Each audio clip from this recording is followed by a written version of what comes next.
నమస్తే, welcome to the date line. నేను దేవులపల్లి అమర్. కర్పూరి ఠాకూర్ బీహార్ మాజీ ముఖ్యమంత్రి, సోషలిస్ట్ నాయకుడు, లోక్నాయక్ జయప్రకాష్ నారాయణ్ పిలుపునిచ్చిన సంపూర్ణ క్రాంతి, టోటల్ రెవల్యూషన్ ఉద్యమంలో భాగస్వామి, చురుకైన నాయకుడు, సోషలిస్టు, మంచి పేరున్న నాయకుడు, ఏ మత్సాలేని నాయకుడు.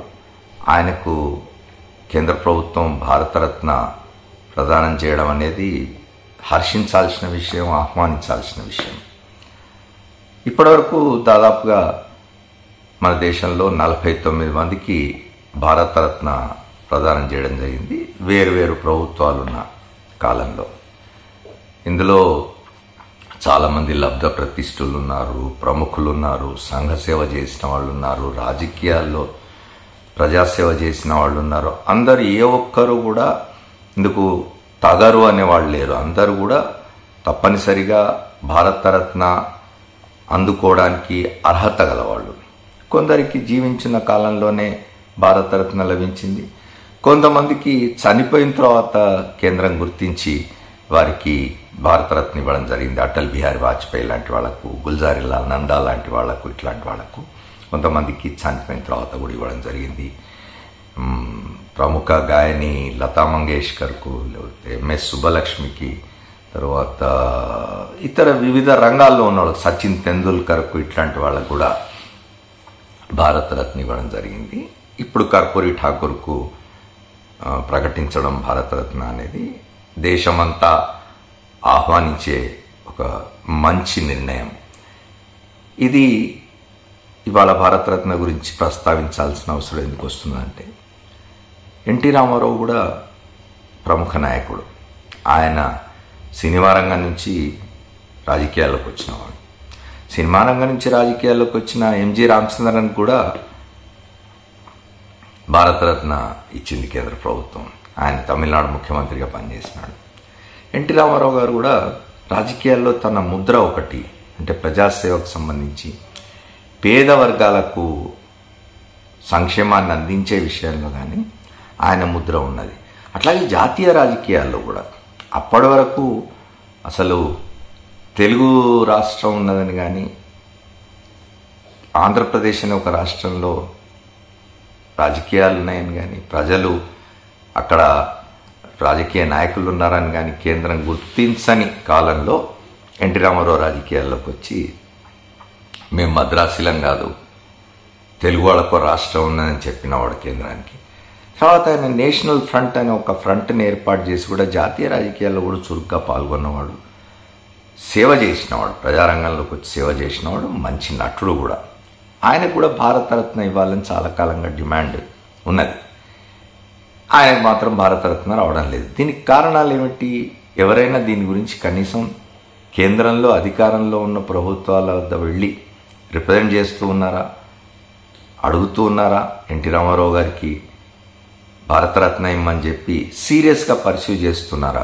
ఎక్కడో స్టేట్మెంట్లు ఇవ్వడం, బయట పబ్లిక్ మీటింగ్లో మాట్లాడడం కాకుండా సీరియస్గా ఎన్టీ రామారావుకు భారతరత్న ఇప్పించే ప్రయత్నం ఎవరైనా చేసినారా? అట్లా ఇప్పించే అవకాశం ఉన్న వాళ్ళు ఇద్దరున్నారు. ఆ ఇద్దరు కూడా దాదాపుగా 1996 ఎన్టీ రామారావు గారు మరణించిన దగ్గర నుంచి ఈ రోజు వరకు కూడా కేంద్రంలో ఎవరు అధికారంలో ఉన్నా వీరు ఒకరు కాకపోతే ఇంకొకరు అందులో భాగస్వాములుగా ఉన్నారు, ఇన్ఫ్లుయెన్స్ చేయగలిగిన పరిస్థితిలో ఉన్నారు. ఎన్టీ రామారావు గారికి భారతరత్న ఇప్పించగలిగిన పరిస్థితిలో ఉండి కూడా ఇప్పటి వరకు ఎన్టీ రామారావుకు భారతరత్న రాలేదు. అదేమిటి అంటే, 96లో ఎన్టీ రామారావు గారు మరణించినప్పుడు చంద్రబాబు నాయుడు ఉమ్మడి ఆంధ్రప్రదేశ్కు ముఖ్యమంత్రి. 96 నుంచి 2004 వరకు కూడా ఆయన రాష్ట్రానికి ముఖ్యమంత్రిగా ఉండడమే కాకుండా కేంద్రంలో యునైటెడ్ ఫ్రంట్ ప్రభుత్వం ఉన్నా, ఆ తర్వాత బీజేపీ నాయకత్వంలోని ఎన్డీఏ ప్రభుత్వం ఉన్నా కూడా ఆయన ఇన్ఫ్లుయెన్స్ నడిచింది. ఆయన కావాలనుకున్న వాళ్ళ కేంద్ర మంత్రి పదవులు ఇప్పించుకోగలిగినాడు. ఆయన మాట వినే పరిస్థితి ఆ రోజుల్లో ఉండింది. ఈనాడు ఆయన ఎన్టీ రామారావు గారికి భారతరత్న ఇప్పించాలని చెప్పి ప్రయత్నించిన దాఖలాలు లేవు.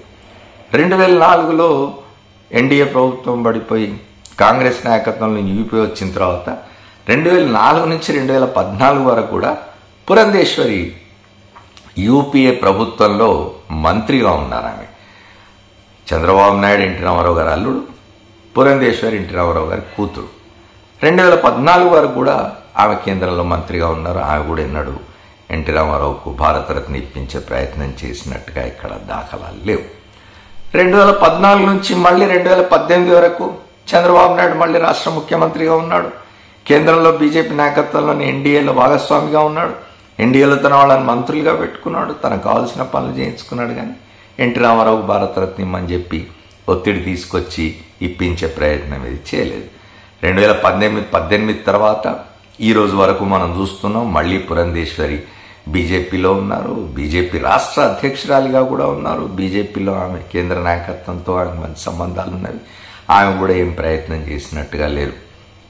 మహా అయితే పార్లమెంట్లో ఎన్టీ రామారావు విగ్రహం పెట్టించడం, లేదా అధికారికంగా కాకుండా ఎన్టీ రామారావు స్మృతి చిహ్నంగా ఒక తపాలా బిల్ల అది రాష్ట్రపతి గారి చేతుల మీదుగా విడుదల చేయించడం, అది ప్రభుత్వ కార్యక్రమం కాదు, చేయించడం తప్ప ఎన్టీ రామారావుకు భారతరత్న ఇప్పించాలనే ఆలోచన ఆయన కూతురికి కానీ ఆయన అల్లుడికి కానీ ఉన్నట్టు లేదు.